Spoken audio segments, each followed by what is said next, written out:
Hello friends, I am Anurag Singh. Welcome to my YouTube channel chemistry by Anurag Singh पर स्वागत करते हैं दोस्त आप सभी के अपने YouTube channel chemistry by Anurag Singh पर।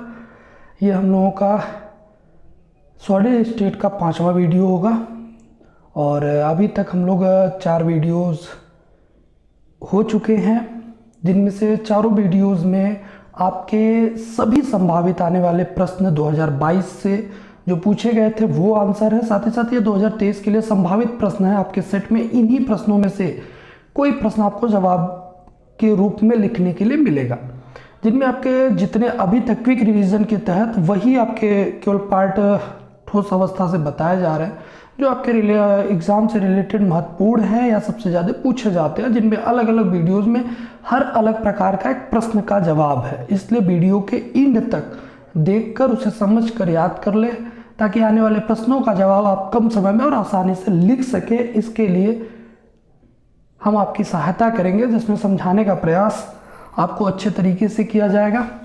और इनमें अगला जो हम लोग आज शुरू करने वाले हैं वो सबसे अधिक प्रश्न पूछा गया है स्टिकियोमेट्रिक दोष या नॉन स्टिकियोमेट्रिक दोष के आधार पर स्पष्ट कीजिए। स्टिकियोमेट्रिक दोष का प्रश्न पूछा गया है। नॉन स्टिकियोमेट्रिक दोष के आधार पर दोष को स्पष्ट कीजिए। या शॉर्टकी व फ्रैंकल दोष क्या होता है, या शॉर्टकी व फ्रैंकल दोष में अंतर क्या होता है, धातु न्यूनता दोष क्या होता है, धातु अधिकता दोष क्या होता है। इतने प्रकार के प्रश्न आपके पूछे गए हैं, जिनमें से संभावित इन प्रश्नों के उत्तर आपके इसी वीडियोज में मिल जाएंगे। जिनमें सबसे पहली चीज होती है, जैसे आप एक उदाहरण जानते होंगे कि कोई घर का बड़ा हो और बच्चे से किसी कार्य के लिए कहता है, यदि वो उसके सारे कार्य सुन लेता है तो कहते हैं आदर्श बच्चा है, और यदि वो उसके कार्य एक ना सुने तो उसे क्या कह देते हैं, अनादर्श बच्चा है। तो ठीक यही घटना यहाँ पर है कि कोई क्रिस्टल जालक लेते हैं, उनमें क्या उपस्थित होते हैं, घटक कण उपस्थित होते हैं। वो घटक कण नियमित क्रम में जुड़ जाते हैं, तो इसे हम लोग क्या कहते हैं, पूर्ण क्रिस्टल। साथ ही साथ ये पूरे नियम या पूरे क्रम का पालन कर रहा है, इसलिए इसे हम लोग क्या कहेंगे, आदर्श क्रिस्टल कहते हैं। तथा परम शून्य ताप पर जितने आयनिक यौगिक होते हैं सभी किसकी तरह कार्य करते हैं, आदर्श क्रिस्टल या पूर्ण क्रिस्टल की तरह। ये प्रश्न हो सकता है कि परम शून्य ताप पर क्रिस्टल किसकी तरह कार्य करते हैं, तो याद रखिएगा आपका क्या होगा, आदर्श या पूर्ण क्रिस्टल होगा। दूसरी घटना क्या हो सकती है कि कोई क्रिस्टल जालक होगा, उसमें घटक कण जो है वह नियमित क्रम से उपस्थित हो गए, तो उन्हें हम क्या कहते हैं, पूर्ण या आदर्श क्रिस्टल कहते हैं। लेकिन घटना वहीं पर दूसरी भी हो सकती है कि क्रिस्टल जालक में उपस्थित घटक कण जो हैं वो क्या कर सकते हैं, नियमित क्रम से किसी भी प्रकार का विचलन प्रदर्शित कर सकते हैं, अर्थात नियमित क्रम को तोड़ देंगे। और यदि नियमित क्रम से किसी भी प्रकार का विचलन प्रदर्शित करते हैं तो उससे जो क्रिस्टल होता है वो अपूर्ण हो जाता है, और अपूर्ण होने के कारण जो दोष उत्पन्न होता है उसी दोष को हम लोग क्या कहते हैं, अपूर्णता दोष कहते हैं।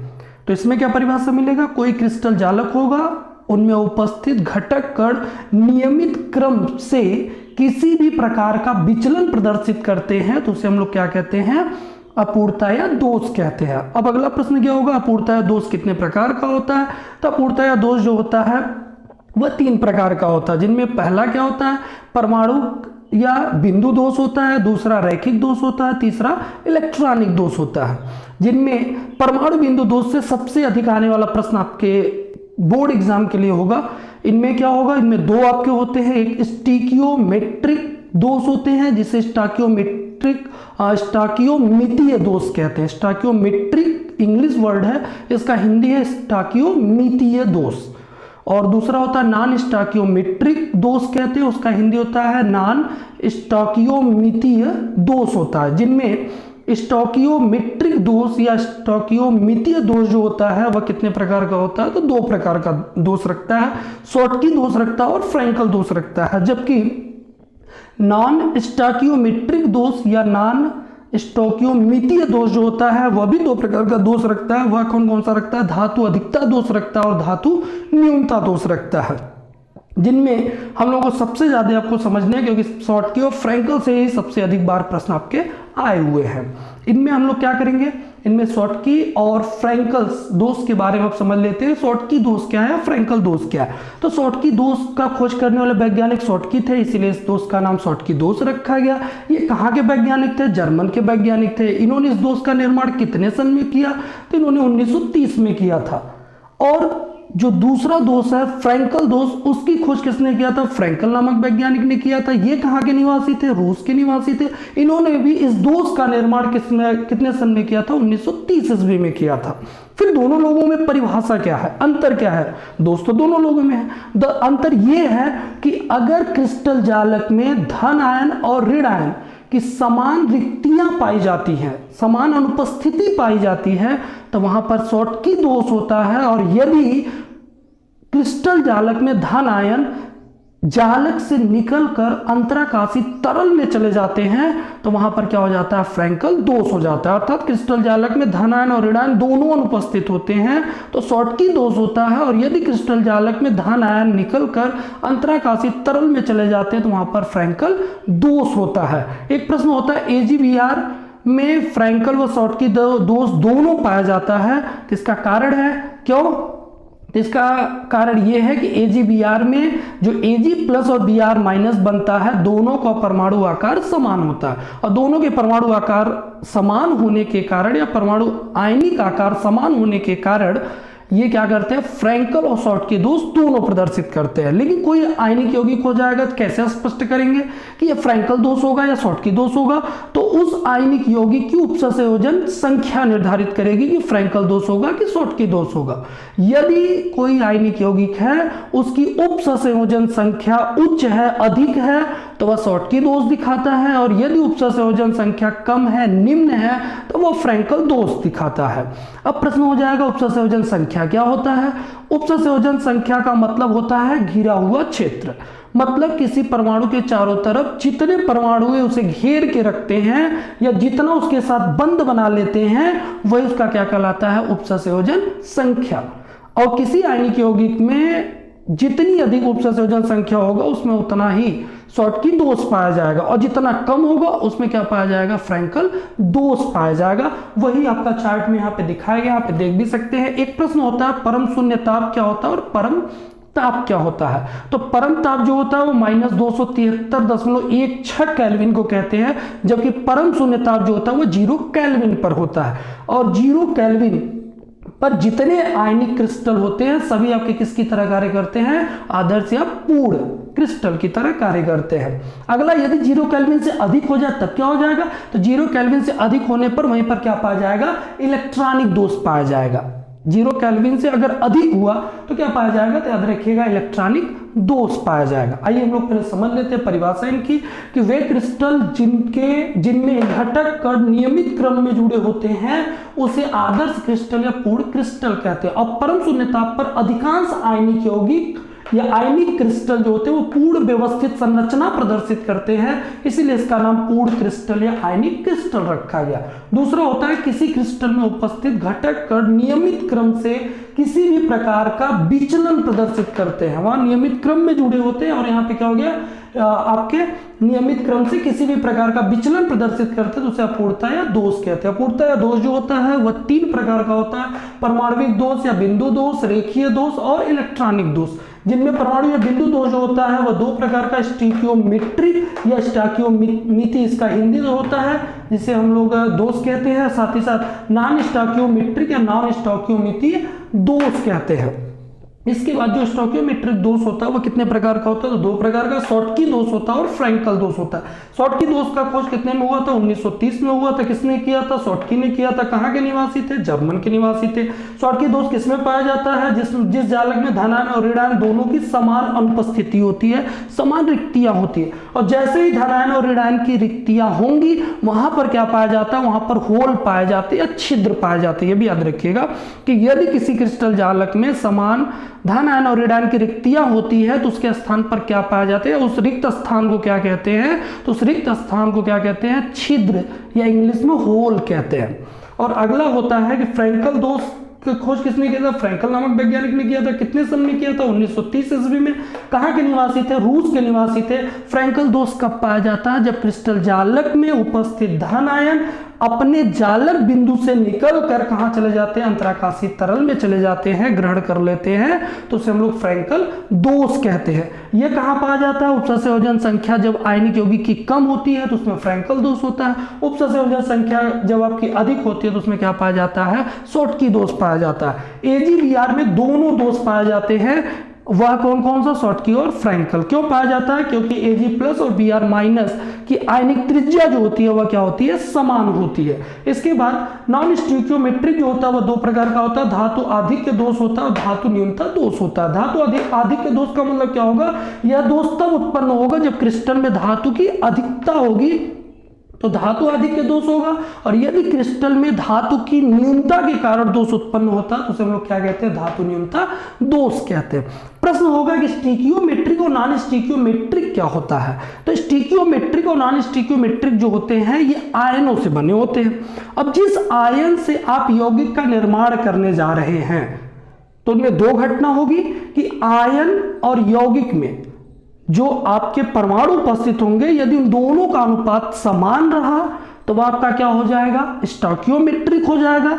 और यदि आयन में आयन जो होंगे उनकी मोलों की संख्या अलग हो और यदि यौगिक में जाता है तो उनके आयनों की संख्या या आयनों के मोलों की संख्या क्या हो जाए? अलग हो जाए, तो वह क्या हो जाता है? नॉन स्टिकियोमेट्रिक दोष हो जाता है। कैसे समझेंगे? तो यहाँ पे समझ सकते हैं। जनरली आप NaCl को देख सकते हैं। उदाहरण के तौर पर मान लीजिए NaCl में आप देख सकते हैं दो आयन पाए जाते हैं। एक पाया जाता है Na+ और दूसरा पाया जाता है Cl-।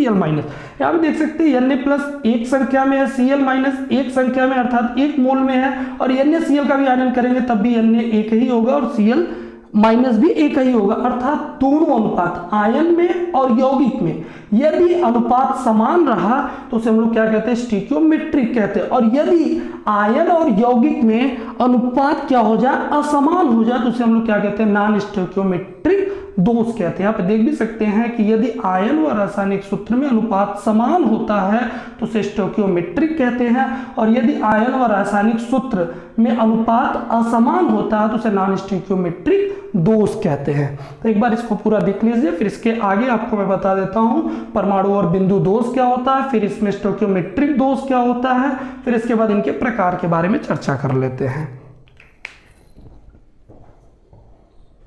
चला लगी अपूर्णता या दोष कितने प्रकार के होते हैं? अब लिखित रूप में देख लीजिए। अपूर्णता या दोष जो होता है 3 प्रकार का होता है। कौन कौन सा? परमाणु या बिंदु दोष होता है, दूसरा रेखीय दोष होता है, तीसरा क्या होता है? इलेक्ट्रॉनिक दोष होता है। जिसमें परमाणु या बिंदु दोष क्या होता है तो मैंने आपको बताया है। परमाणु या बिंदु दोष, कोई क्रिस्टल जालक लेंगे, उनमें उपस्थित जो घटक कण होंगे, किसी क्रिस्टल जालक में उपस्थित जो घटक कण होंगे अर्थात परमाणु अणु या आयन होते हैं, लेकिन यहाँ पर परमाणु या आयन बस बात करेंगे। तो किसी क्रिस्टल जालक में उपस्थित परमाणु या आयन के अनियमितता के कारण जो दोष उत्पन्न होता है उसे हम लोग क्या कहते हैं? परमाणु या बिंदु दोष कहते हैं। आप देख सकते हैं जब किसी क्रिस्टल जालक में उपस्थित परमाणु या आयन के अनियमितता के कारण जो दोष उत्पन्न होता है उसे परमाणु या बिंदु दोष कहते हैं। ये कितने प्रकार के होते हैं? तो 2 प्रकार के होते हैं। 2 प्रकार के होते हैं। कौन कौन से? स्टिकियोमेट्रिक या स्टोइकियोमितीय दोष कहते हैं, नॉन स्टिकियोमेट्रिक या नॉन स्टोइकियोमितीय दोष कहते हैं। उनकी परिभाषा है स्टोइकियोमेट्रिक दोष और नॉन स्टोइकियोमेट्रिक दोष में केवल एक शब्द का अंतर है, वह कौन सा? समान और असमान। यहाँ देख भी सकते हैं समान लिखा गया और यहीं पे चेंज करके यहाँ पे क्या कर दिया गया? असमान कर दिया गया। कहा क्या गया कि कोई क्रिस्टल जालक लेंगे, उनमें उपस्थित यदि धनायन और ऋणायन का जो संख्या है, यौगिक में उपस्थित आयनों की संख्या का जो अनुपात है, यदि वह समान होता है तो उसी को हम लोग क्या कहते हैं? स्टोइकियोमेट्रिक कहते हैं। और यदि असमान हो जाता है तो उसी को हम लोग क्या कहते हैं? नॉन स्टोइकियोमेट्रिक दोष कहते हैं। कि इसमें क्या लिखा गया? किसी क्रिस्टल जालक में उपस्थित धन आयन और ऋण आयन की संख्या ठीक उनके रासायनिक सूत्र में उपस्थित आयनों के अनुपात क्या हो जाए? समान हो जाए। अनुपात समान हो जाते हैं तो उसी को हम लोग क्या कहते हैं, स्टोइकियोमेट्रिक दोष कहते हैं। और यदि अनुपात असमान हो जाता है तो उसी को हम लोग क्या कहते हैं, नॉन स्टोइकियोमेट्रिक दोष कहते हैं। आप देख सकते हैं जब किसी क्रिस्टल जालक में उपस्थित धन आयन और ऋण आयन की संख्या ठीक उनके रासायनिक सूत्र में उपस्थित आयनों के अनुपात समान होते हैं तो उसे हम लोग क्या कहते हैं, स्टोइकियोमेट्रिक या स्टोइकियोमितीय दोष कहते हैं। और यदि जब किसी क्रिस्टल जालक में धन आयन और ऋण आयनों की संख्या उनके रासायनिक सूत्र में उपस्थित आयनों के अनुपात असमान होते हैं तो उसे हम लोग क्या कहते हैं, नॉन स्टोइकियोमेट्रिक या नॉन स्टोइकियोमितीय दोष कहते हैं। जिनमें स्टोइकियोमेट्रिक दोष जो होता है वह दो प्रकार का होता है, कौन कौन सा, शॉटकी दोष और फ्रैंकल दोष। जबकि नॉन स्टोइकियोमेट्रिक दोष जो होता है वह दो प्रकार का होता है, वह कौन कौन सा होता है, तो वह आपका होता है धातु अधिकता दोष और धातु न्यूनता दोष। कैसे पहचानेंगे, यहाँ देख सकते हैं तीन उदाहरण लिखे गए, NaCl, Na2O और MgCl2। इनके आयनन किए गए, Na+Cl- इसका आयनन करेंगे तो क्या हो जाएगा, 2Na+O2- हो जाएगा। और MgCl2 का आयनन करेंगे तो Mg2+ और 2Cl- मिलेगा।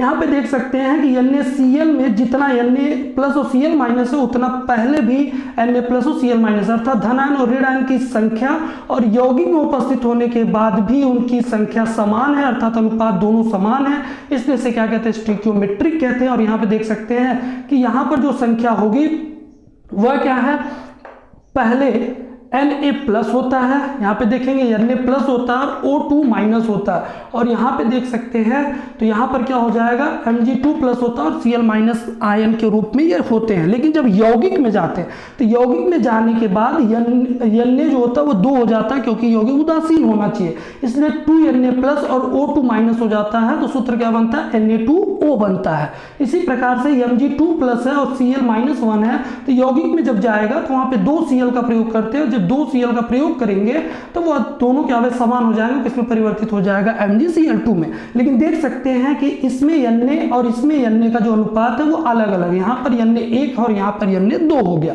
यहाँ पे जो Cl है वह 1 है, जबकि यहाँ पे Cl क्या हो गया, 2 हो गया। यदि इस प्रकार का अनुपात दिखाई देता आयन और यौगिक के सूत्र के अंतर के बीच तो उसे हम लोग क्या कहते हैं, नॉन स्टोइकियोमेट्रिक दोष कहते हैं। यहाँ पे देख सकते हैं कि धातु की अधिकता अर्थात धन आयन देख सकते हैं यहाँ पे 2 हो गए, तो ये धातु की अधिकता प्रदर्शित कर रहा है और ये क्या कर रहा है, धातु की न्यूनता प्रदर्शित कर रहा है। तो ये धातु अधिकता दोष में चला जाएगा और ये धातु न्यूनता दोष में चला जाएगा। आज के लिए इस वीडियो में इतना ही। अगर आपको सेशन पसंद आया तो लाइक, सब्सक्राइब और शेयर करना ना भूलें। अगले वीडियो में आपको आपके महत्वपूर्ण प्रश्न शॉटकी और फ्रैंकल दोष क्या होता है और इनमें अंतर क्या होगा, इन प्रश्नों के जवाब के साथ अगले वीडियो में उपस्थित होंगे। आज के लिए बहुत बहुत धन्यवाद।